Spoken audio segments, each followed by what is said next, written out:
A Prince Freddie sleep story. The mystery of the midnight tide. Prince Freddie had been busy all day.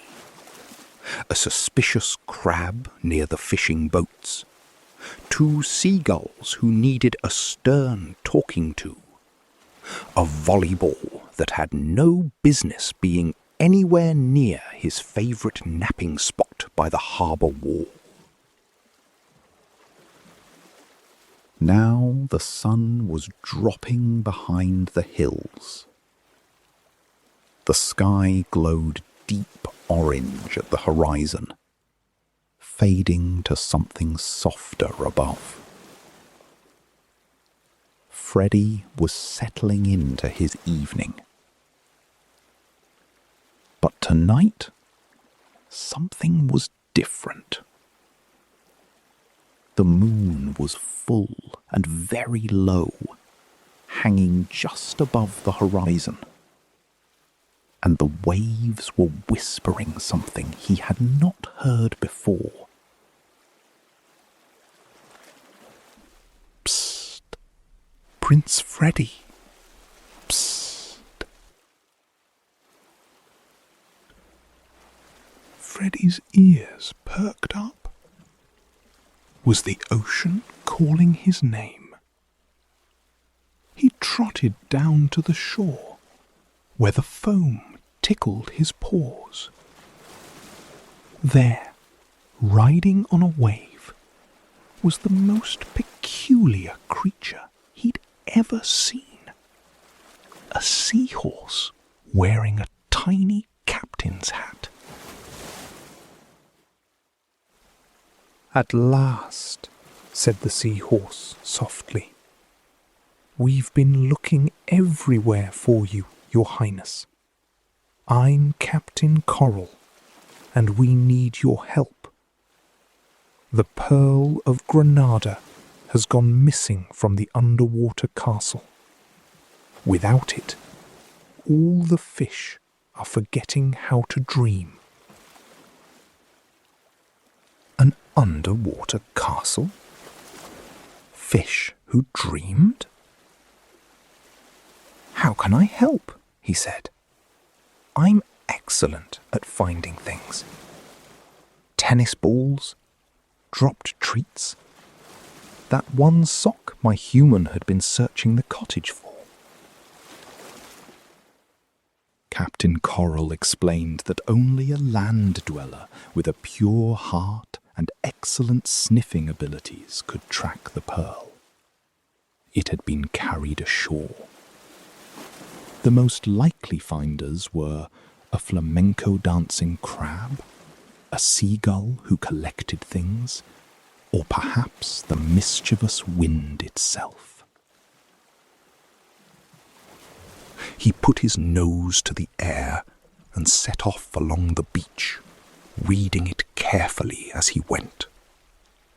His tail swayed. Past the fishing boats, past the cafe where they sometimes dropped bits of hamon, past the volleyball net. Then something made him stop. He followed his nose toward the old lighthouse. There, in a nest of bottle caps and silver foil, sat a seagull named Pedro. And yes, there was the Pearl of Granada, glowing softly pink and blue. "Pedro," Freddie said kindly, "that pearl doesn't belong here. The fish are going without their dreams tonight because of it." He looked at the nest of bottle caps and foil. It has somewhere it needs to be. Pedro's eyes moved to the pearl, then away, then back.